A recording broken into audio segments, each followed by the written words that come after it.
넘치는 곳 나린 곳 하시네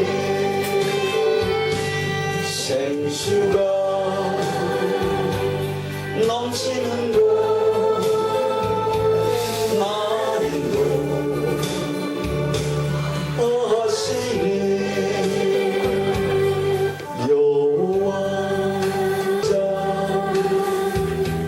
내게 부족이 저장 위에 니시네 선한 목자 오 나의 생수가 넘치는 곳 나린도 하시니 내 영혼 소생하며 자기 이름 위에 의의 길 인도하니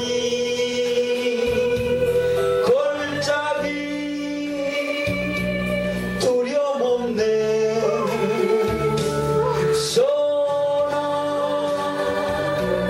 목자 오 나의 목자여 생수가 넘치는 곳 나리도 주님의 지팡이가 아니하네 나를 주께서 원수 앞에 상으로 베푸시네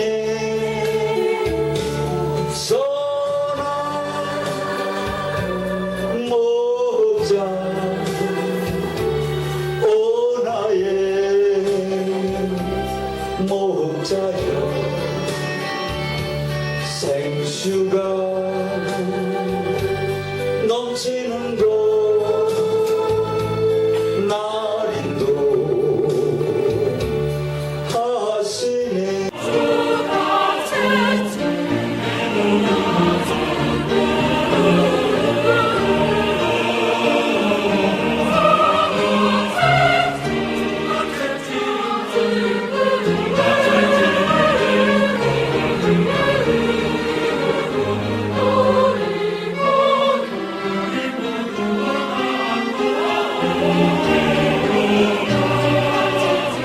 이 시간 성경 말씀은 이사야 1장 2절에서 3절입니다.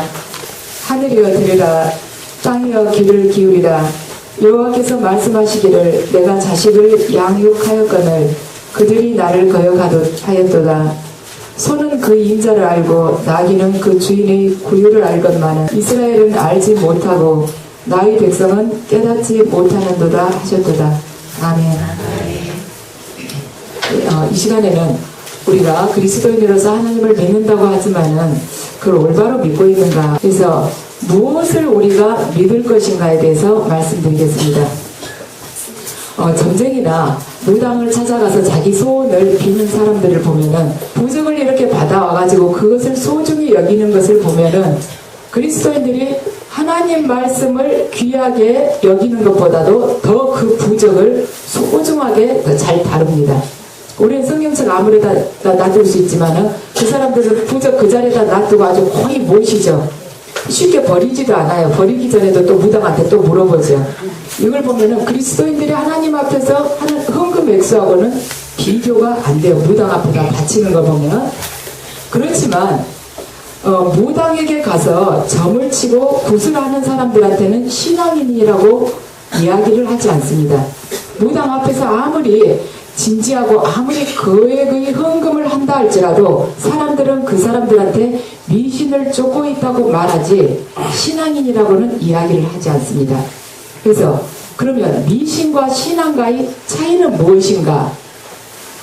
자, 미신은 내게 있는 돈이나 재물, 탤런트 그러한 것들, 그러니까 그 무엇이든 간에 내게 있는 것을 가지고 신을 어르고 달려려고 하는 것이 미신입니다.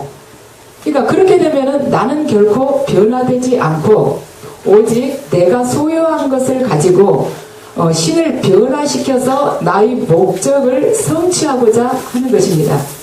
그렇지만 절대자이신 하나님께서는 우리를 말하자면 우리가 그 하나님을 좌지우지할 수 없다는 사실을 알고 그 신 앞에서 내가 날마다 변화되어 가고자 하는 것. 그래서 신앙과 미신의 차이는 무엇인가? 나의 변화 유무에 있는 것입니다. 그러니까 미신은 아무리 내가 돈을 많이 갖다 바치고 거기서 부적을 가지고 와서 아무리 현관문 열자마자 거기다 아주 크게 아주 그림을 붙여놓듯이 붙여놓고 벽에 속에 집어넣고 아주 조심조심 다룬다 할지라도 그것은 절대로 신앙이 될 수가 없습니다. 왜냐하면 내가 가진 소유를 가지고 그 신을 달래고 올려서 내가 목표하고 있는 것을 반드시 얻으려고 하기 때문에 내가 변하지 않기 때문에 신을 변화시키려고 하기 때문에 그렇지만 신앙이라는 것은 내가 그 신께서 원하시는 대로 변하고자 하기 때문에 그걸 신앙이라고 하는 것입니다.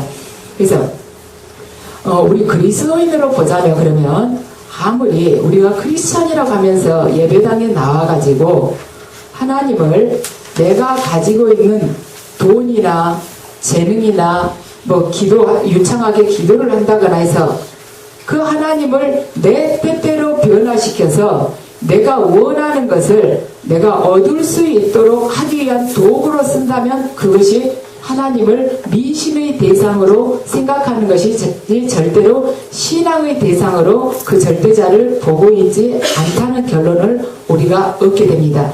그래서 우리가 그런데 그분 앞에서 내가 날마다 변화되려고 한다면 그때는 신앙의 대상인 것이죠. 내면적인 변화, 우리 인격의 변화, 영혼의 변화로 발전하게 될 수가 있습니다.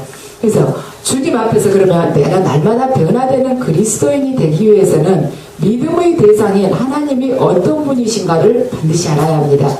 그래서 참된 믿음이라는 것은 바른 알면서부터 시작되는 것인데 그러면 바르게 잘 알아야지 그분이 누구인가 잘 알았을 때 우리가 제대로 변화될 수 있는 것이에요. 그래서 이 시간에는 하나님이 그러면 어떤 분이신가 그것에 대해서 말씀드릴 것입니다. 우리가 하나님을 믿는다고 하면은 무엇을 믿어야 되는가? 자, 마태복음 6장 7절에서 8절을 보면 기도할 때 이방인과 같이 중언부언하지 마라.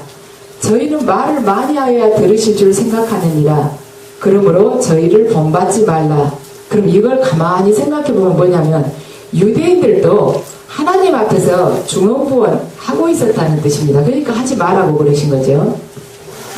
대부분 사람들의 믿음은 하나님께서 나를 잘 모르신다는 것을 전제로 두고 시작을 합니다. 그러니까 하나님께서 나에 대해서 모르신다고 생각하기 때문에 기도의 내용이 이제 하나님이 원하시는 기도가 아니죠. 그래서 나를 잘 모르시니까 내가 적극적으로 구하지 않으면 그분이 주시지 않으리라고 생각을 합니다. 그러므로 그리스도인들 기도가 먹고 사는 것, 그 범주를 떠나가지 못하는 거예요. 그걸 뛰어넘지 못합니다. 가장 기본적인 것을 계속 원하게 됩니다.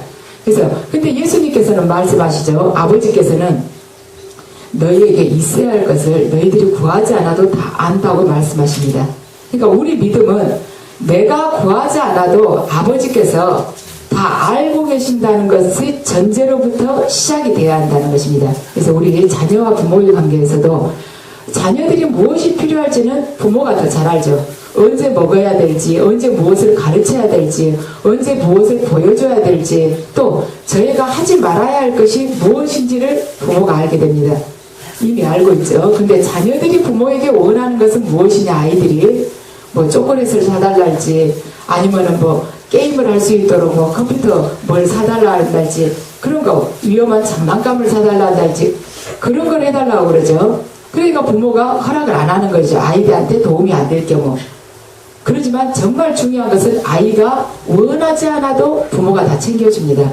했을 때 아이가 원하는 것만을 부모가 해주었을 때는 아이가 절대로 제대로 살아나갈 수가 없습니다. 그 본인이 원하는 것만 해줬을 때. 그렇지만 부모가 알아서 챙겨주었을 때는 그애보다 훨씬 몇십 년을 더 앞서서 살아왔기 때문에 아이가 아무런 장애 없이 바르게 커갈 수가 있죠.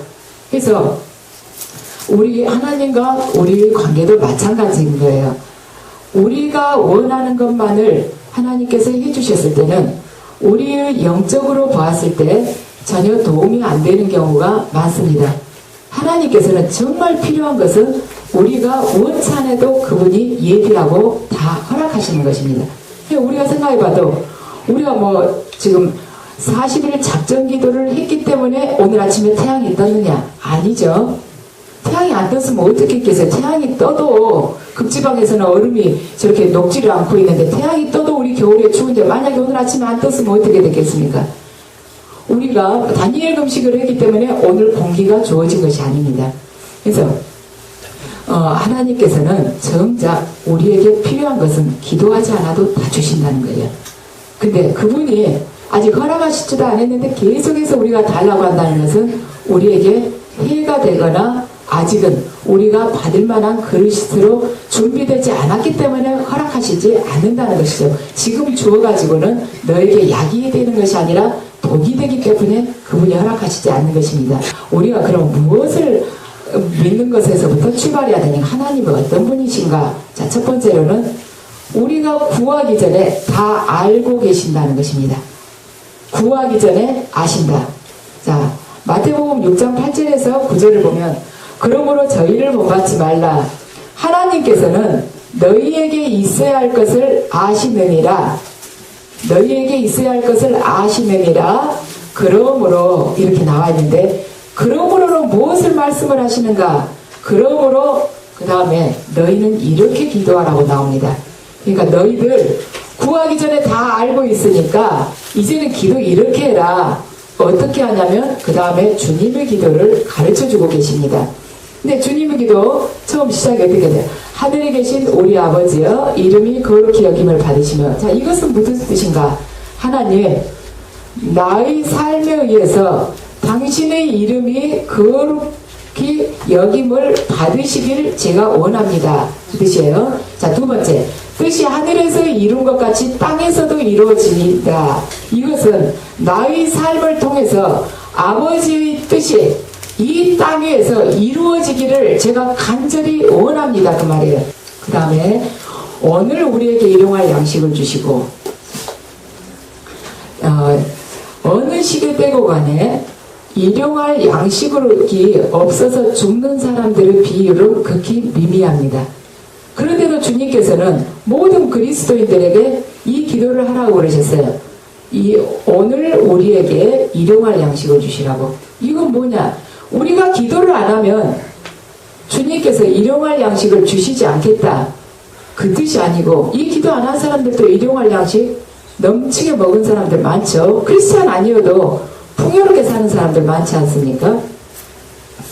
이것은 무엇이냐? 이 기도해야만이 일용할 양식 주시겠다는 뜻이 아니라 일용할 양식만으로 당신께서 허락하신 그것만으로 자족하는 사람이 되겠다는 결단을 지금 이야기하고 있습니다.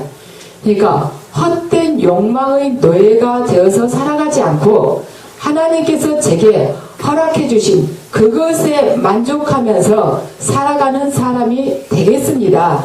거기에 너희들은 만족하면서 살아가거라. 이 뜻이에요.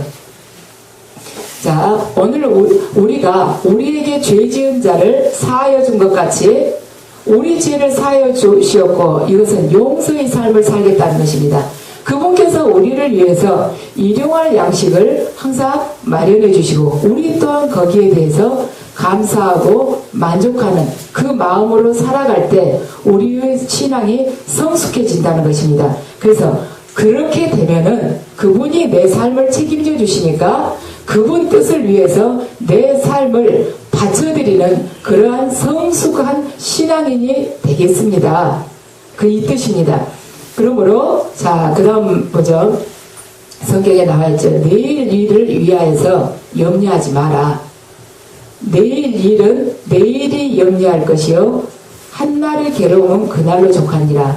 자, 이것이 이렇게 신교고 구교고 똑같이 지금 번역이 이렇게 되어 있습니다. 내일 일은 내일이 염려할 것이요.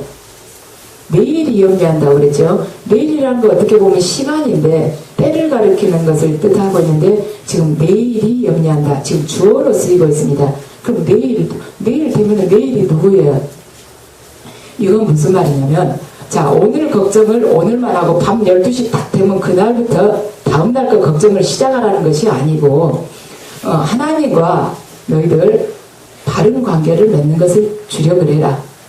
그러니까 내일 일은 내일이 염려할 것이니 너는 염려하지 마라. 하나님과 바른 관계를 맺는 것을 주력을 하게 되면 너에게 내일을 허락하시는 하나님께서 너희 내일을 책임져 주실 것이다. 이 말입니다.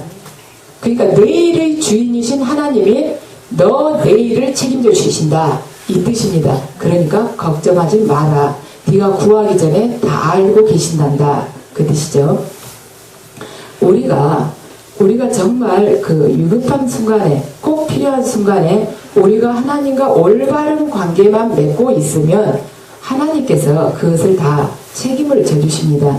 자, 하나님께서는 내게 필요한 것이 있다면 어떤 방법을 써서든지 주시는 분이시고 내게 필요가 없다 생각이 되면은 아무리 간구해도 주시지 않으신 분이십니다. 자, 두 번째, 자, 우리가 하나님에 대해서 무엇을 믿을 것인가에 대해서 지금 말씀을 드리는데 이 시간에 세 가지를 말씀드리려고 합니다. 첫 번째가 지금 다 구하기 전에 이미 알고 계신다. 두 번째 것은 우리가 생각한 것보다 더 좋은 것을 주신다는 것입니다.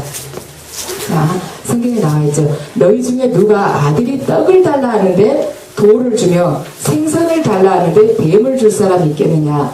너희가 악한 자라도 좋은 것으로 자식에게 줄 알거든.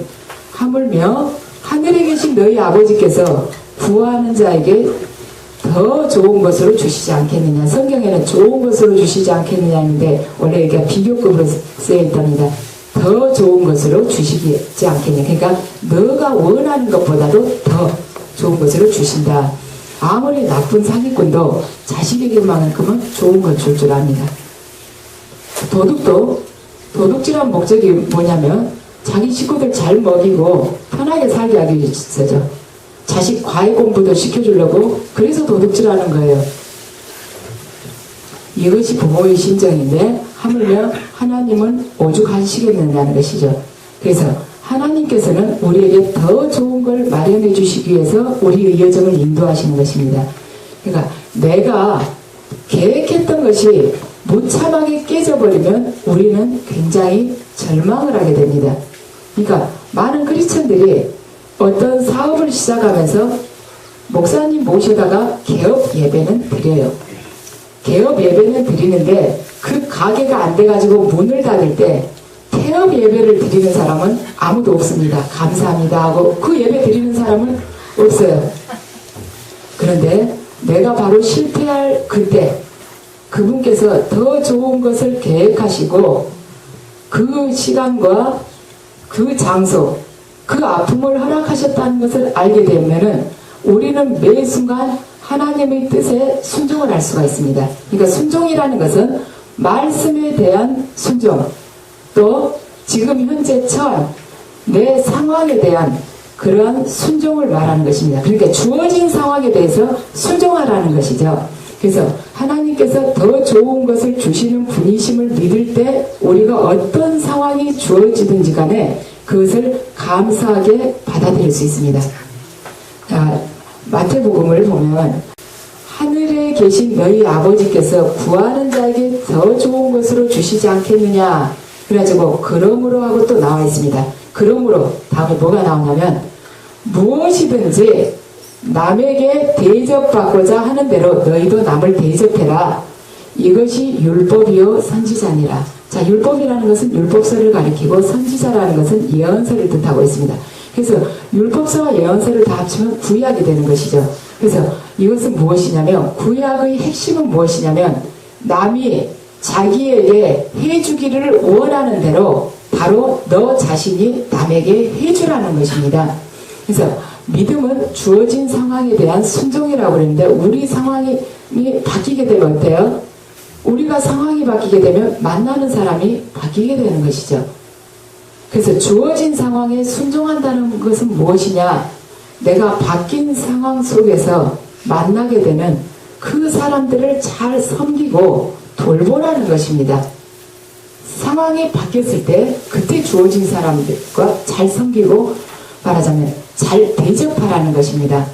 지금의 이 고통이 나에게 있어서 그분께서 나를 그 축복을 받기 위한 그릇으로 다듬어가는 시간임을 깨닫고 감사하면서 자족하면서 살아가게 될 것입니다.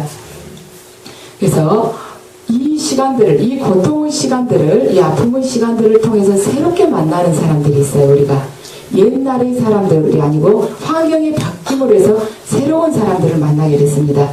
내가 병마로 인해서 고통받으면서 병원을 가거나 아니면 은혜를 받으러 오거나 그랬을 때 그 사람들을 우리가 받들으라는 것입니다. 섬기라는 것이죠. 또 내가 경제적으로 굉장히 어려워졌을 수 있습니다.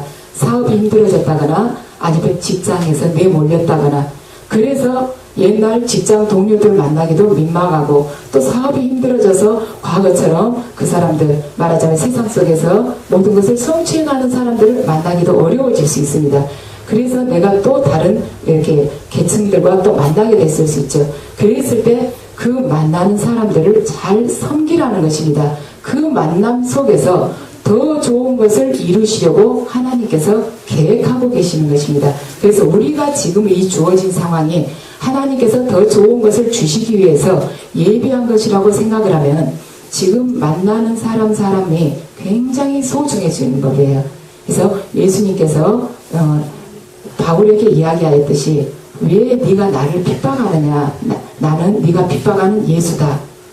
그 말씀을 하셨죠. 그래서 우리가 지금 바뀌어진 상황 속에서 만나진 사람들이 다 예수님이라는 것을 알게 됩니다. 그러면 그 사람들이 다 귀하게 느껴지죠. 자, 세 번째, 무엇을 믿을 것인가? 하나님께서 당신의 나라를 주신다는 것을 믿어야 됩니다. 자, 누가복음 12장 31절에서 32절을 보면, 오직 너희는 그의 나라를 구하라. 그리하면 이런 것을 너희에게 더하시리라. 적은 무리여 두려워하지 말라. 너희 아버지께서 그 나라를 너희에게 주시기를 기뻐하시니라. 자, 이 세상의 모든 통치권자들은 나라의 권력을 성도일체 자기들이 독점하려고 하지만, 하나님께서는 당신의 나라를 우리에게 주시기를 원하십니다. 그래서 이 사실을 우리가 믿을 때 우리가 모순의 표적으로 살아갈 수가 있습니다. 자, 모순의 표적이 무엇인가? 모순이라는 것이 무엇인가?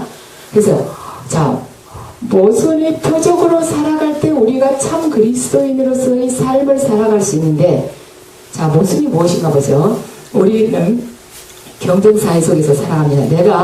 내가 좀 더 높아지기 위해서 상대방을 마구 짓밟고 올라가는 것이죠. 그런데 현재의 상황은 그렇지만, 이 세상은 그렇지만, 예수님께서는 뭐라고 말씀을 하시냐면, 네가 정말로 높아지기를 원하느냐? 그러면은 남을 섬기는 종이 되라고 말씀을 하십니다. 그러니까 이 세상의 법칙과는 다른 것이죠. 세상은 짓밟고 올라가려 하지만 우리는 정말 올라가고 싶으면, 높아지고 싶으면 남 섬기는 종이 되라는 것이, 이것이 모순이 된다는 뜻입니다. 그리고 또 내가 좀이라도 더 소유하기 위해서 기회를 쓰고 움켜쥐는 것이죠. 쥐어야지 빠져나가지 않으니까. 절대로 흘러나갈 수 없다는 것이죠. 그래야지 나에게서 계속 쌓이게 되는죠. 그런데 예수님께서는 뭐라고 말씀하세요? 네 손을 펴서 나눠줘라. 그러면 내가 차고 넘치도록 해주마. 이렇게 말씀을 하세요. 세상과는 다른 것이죠. 또 하나님은 스스로 돕는 자를 돕는다는 이 격언을 우리가 많이 알고 있습니다. 그런데 성경은 하나님께서는 스스로 도울 수 없는 자를 돕는다고 이야기를 합니다. 힘없는 자, 궁핍한 자, 절망하고 있는 자, 억눌린 자, 버림받은 자를 하나님께서는 돕는다고 말씀을 하십니다. 또 우리는 내 목표를 이루기 위해서는 수단과 방법을 가리지 않지만 주님께서는 말씀하시죠. 네가 하나님 나라 의를 구하면 내가 모든 걸 다 채워주마. 네가 이야기하지 않아도 내가 다 채워주겠다. 세상 사람들은 또 오래 살기 위해서 온갖 걸 다 먹죠. 뭐 곰 발바닥이며 뭐 간이며 살아있는 거 동물을 이렇게 집어내는 거예요. 뭐 그 조직 검사하듯이 뜯어내가지고 뭐 궁뎅이도 없어졌다. 지네도 얼마나 그 재래시장에 가보면 이렇게 말라가지고 실로 묶어놓은 거 있어요. 우리 한국 사람 같이 골고루 먹은 사람인 것 같아요. 그래서 우리가 선택을 해야 되는데, 자, 하나님 앞에서 내가 그분으로부터 의로운 자라고 평가를 받을 것이냐, 아니면 세상 사람들로부터 추앙받는 자가 될 것이냐, 아니면 일시적인 것이냐, 영원한 것이냐, 둘 중에 한 가지를 우리가 선택을 해야 돼요. 또 진리 안에서의 모순이냐, 진리 밖에서 모순이냐, 그러한 차이가 있는 것이죠. 우리가 무언가를 내가 주님으로부터 계시를 받지 못해요. 그런데 선택을 해야 됩니다. 두 가지 길을 어디로 갈 것인가. 이 갈림길 안에서 선택을 할 때 무엇을 가지고 선택하면 좋으냐, 세상 사람들이 사랑하는 것이냐, 하나님이 사랑하는 것이냐, 이것이 일시적인 것이냐, 영원한 것이냐, 이것만 놓고 보면은 계시를 내가 직접 받지 않아도 그냥 분별을 할 수가 있습니다. 그래서 2000년 교회사를 보면은 모순에 빠졌던 사람들로 해서 교회 역사가 어둡게 됐었어요. 그래서 이 세상의 로부터 모순이라고 표적을 받았던 사람들에 의해서 어두운 교회사가 빛을 밝혀왔었습니다. 그러니까 우리가 이 세상에서 모순의 표적으로 살아갈 때만이 참된 빛의 증인으로 살아갈 수 있다는 것이죠. 세상 안에서 그런데 모순의 표적이 된다는 것이 굉장히 힘든 것입니다. 어쩌면 내가 가진 모든 것을 잃어야 될 때도 있습니다. 자, 그 예를 하나를 드릴게요. 제가 언젠가 한번 잠깐 말씀을 드렸을 것입니다. 인디애나주의 본트레이커 판사에 대해서 잠깐 이야기를 드린 적이 있어요. 이 빌 본트레이커 판사는 인디애나주의 고등법원 판사였었습니다. 또한 정치인도 겸하고 있었죠. 근데 이 사람이 어떤 이제 청년에 대해서 판결을 내리게 됐었습니다. 근데 브래드 팔머라는 이 청년인데, 이 사람은 절도, 마약, 여러 가지 나무 이제 주거 침입해가지고 또 이렇게 훔쳐대고 이러한 혐의로 판결을 받게 됐었는데, 이 판사가 그 판결에 대한 것이 인디애나주 법에서 벗어났다 해가지고 결국에는 문제가 됐었습니다. 왜 그렇게 됐느냐? 이 사람은 원래 이제 크리스찬인데 열심히 믿지를 않았습니다. 왜냐하면 아버지가 굉장히 엄격했었어요. 아버지도 판사인데 굉장히 엄격하셨기 때문에 하나님이 항상 두렵게 느껴졌었습니다. 그러니까 우리 부모가 참 조심해야 될 것이, 자녀가 하나님을 믿는 데 있어서 특히 아버지들이 좋은 역할을 해야 합니다. 아버지들이 엄하고 독선적이면은 자녀들이 하나님한테 가까이 가는 걸 두려워요. 대부분 사람들은 하나님을 남자라고 생각을 하기 때문에 남자에 대한 두려움이 이미 내면에 이렇게 고여있기 때문이죠. 그런데 이 사람은 아버지가 적격해서 하나님을 가까이 못했는데, 그러다가 그런 생활을 하다가 결혼해서 한 번은 아이가 산도 화상을 입게 됐습니다. 거기에 입원실에 한 번씩 이제 이렇게 가려면, 끝나고 나서 면회를 가려고 하면은 굉장히 복잡한 거예요. 산도 화상을 입었기 때문에 몸 다 씻고 또 옷을 새로 또 갈아입고 들어가야 되는 거예요. 이 절차가 이 판사도 굉장히 싫었었어요. 그렇지만 이제 자녀니까 어쩔 수 없이 시간을 내서 가는데, 자기는 어쩔 수 없이 내 아들이니까 가는데, 거기에 자기 아들을 날마다 면회오는 사람이 있었습니다. 그 귀찮은 과정, 몸 씻고 옷 갈아입고 그 입원실에 들어가야 하는 그 과정을 이제 감염될까 봐서 병원에서 그렇게 하라는 것이죠.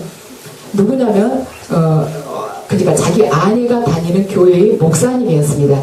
근데 목사님이 귀찮아하지 않고 이 아이를 찾아와서 날마다 같이 퍼즐 맞추기 게임도 해주고 또 수수께끼를 또 내주면서, 너 내일까지 이 수수께끼에 대해서 딱 알아놔. 그래가지고 다음날 와서 이야기하면서 또 답을 가르쳐주고. 그러니까 이 아이는 엄마 아빠가 오는 것보다 그 목사님을 더 기다리는 거예요. 그래가지고 이 판사가 거기서 느끼게 됩니다. 아, 신앙이라는 것이 도덕적인 원칙 그 이상의 어떤 힘이 있구나. 그 이상의 것이구나. 그러면서 그 안에서 그 신앙의 힘과 신앙으로부터 얻을 수 있는 기쁨, 어떠한 그 연민, 그러한 여러 가지 것을 이 사람이 느끼게 됩니다. 그런다 해서 그때 바로 회심해가지고 주님 앞에 들어간 것은 아닌데 그 후로 이제 아내를 통해서 이 집회에 참석하면서 완전히 회개를 하면서 사람이 바뀌게 되는데 그 후로 이 사건을 만나게 된 거예요. 브래드 팔머 사건을 이 사람이 이제 판결을 해야 되는 것입니다. 그런데 이 판결을 하기 전으로부터 브래드 팔머가 이 사건으로부터 이제 말하자면 고소당하기 난 그 후로 인디애나주 법이 바뀌었습니다. 그런 사람들을 형량을 10년 이하로 낮춰도 된다. 그런데 브래드 팔머한테는 이거 적용이 안 되는 거예요. 그러니까 이 브래드로 봐서는 10년에서 20년의 형량을 살아야 되는 것입니다. 그런데 이 판사가 결정을 하는 것이죠. 브래드가 베트남전에 참전을 했었는데 그동안 단 한 번도 사고를 낸 적이 없고 다른 사람들을 도와주면서 살았었다. 그게 이제 기록에 딱 나와 있으니까 이 사람이 원래 악한 사람이 아니었구나. 형량을 줄입니다. 인디애나주의 그 법을 이제 벗어나서 줄이는 것이죠. 그래서 그 징역형을 받아야지만 형량이 재범을 막아주는 것은 절대로 아니다. 그래서 범죄를 막는 것은 범죄자가 자기에게 다가올 자기가 받아야 할 그 형량을 형벌로 생각했을 때 범죄로 막아주는 것이다. 그래서 10년형은 보복적이고 너무나도 잔인하기 때문에 이 사람이 이제 이걸 발표를 한 거예요. 피고인의 인생을 충분히 망칠 수 있다. 그러므로 나는 이 사람에게 다시 이 사람이 말하자면 이렇게 말하자면 남의 것을 훔쳤고 이러한 것에 대해서 합리적인 배상을 해줄 수 있도록 기회를 줄 것이며 다시는 마약을 하지 않고 5년간 정말 바르게 살 때 내가 이 모든 것을 취하를 해줄 수 있도록 그렇게 이렇게 판결을 냅니다. 그러니까 이제 언론이 막 떠들어대는 것이요. 어떻게 법을 어길 수가 있느냐. 그래가지고 이것이 이제 크게 이슈가 돼가지고 이제 사회적인 문제로 대두가 됐는데 결국에는 이 사람이 이제 법정에 이렇게 불려가게 되는 것이죠. 법정 모독을 했다는 것 때문에. 그래서 어떻게 할까 하다가 이 사람이 그 고등법원 판사직을 내려놓습니다. 그러니까 내려놓는다는 그 결정을 이제 주변에서 알고는 이 사람이 그 판결을 잘못했다고 이 사람을 비판했던 사람들까지도 와가지고 이 몬트레이크한테 막아요. 절대 그러지 말라고. 자네를 그렇게까지 하려고는 안 했다고. 그 자리에 있으라고. 왜 그 말하자면 남들이 서로 올라가려고 하는 그 부러운 자리를 내려놓느냐. 다만 경고하기 위해서 한 것이니까 그 자리에 머물러 있으라고 하지만은 몬트레이크 판사는 이 법 안에서 사람을 바꿀 수는 없다. 하나님의 기준을 말하자면 법 안에서는 그대로 적용시킬 수 없다고 생각을 하고 내려오고는 사임을 하고 변호사로 생활을 하게 됩니다. 그래서 그 사람이 나중에 한 말이 있어요. 왜 자기가 이렇게까지 선택하는 데 있어서 모든 것을 내려놓을 수 있었는가. 자, 읽어드릴게요. 우리 부모의 역할이 참 중요한 것 같습니다. 아버지는 내게 도덕적인 것이지 도덕은 절대적인 것이지 상황적인 것이 아니라고 가르쳐 주셨습니다. 그러니까 몬트레이크 판사의 아버지가 도덕은 절대적이지 상황에 맞춰서 변동될 수 있는 것이 아니라고 가르쳐 줬다는 것입니다. 그래서 아버지는 내게 인간은 창조자이신 하나님께 진실해야 하며 우리가 살아가는데 지켜야 할 규범은 오직 성경에서만 찾을 수 있다는 것을 가르쳐 주셨습니다. 자신의 신념에 용기와 희생이 따르더라도 신념을 기꺼이 말할 수 있는 의지에 대해서도 가르쳐 주셨습니다. 그러나 유감스럽게도 그분은 내게 정략적이 되도록 가르치시지 않았습니다. 그러니까 기회주의자로 살아가도록은 가르쳐 주시지 않았다는 것입니다. 그러면서 이 몬트레이크 판사가 나는 내가 옳다고 알고 있는 일을 해야만 합니다. 그로 인해서 내 직업을 잃게 된다고 해도 말입니다. 이렇게 이야기를 했습니다. 인터뷰에서. 그러니까 그는 하나님의 기준에서 잘못되었다고 생각되는 것은 그러한 것들이 또한 발견되었을 때는 그것을 고치려고 행동을 한 사람이에요. 그러니까 행동하는 믿음이죠, 이 사람은. 그리고 그러한 행동에 뒤따른 위험 부담을 모두 감수를 했습니다.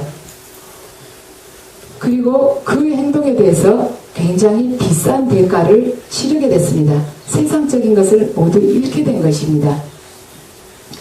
그래서 우리가 생각해 봤을 때 하나님에 대한 순종이 모두 항상 행복한 결말만은 의미하는 것이 아니라는 것입니다. 자, 이제 여러분들 생각을 해보세요. 하나님에 대한 순종이 우리들 각자에게, 우리가 각자가 하나님의 뜻에 대해서 순종을 할 때 내 자신에게 항상 행복한 결말만은 가지고 오지 않는다는 것입니다. 숙제를 해드리겠습니다. 왜 하나님에 대한 순종이 우리 자신 각자에게 행복한 결과를 가져오진 않지만 왜 우리는 순종해야 되는지 생각해 보시기 바랍니다. 수고하셨습니다.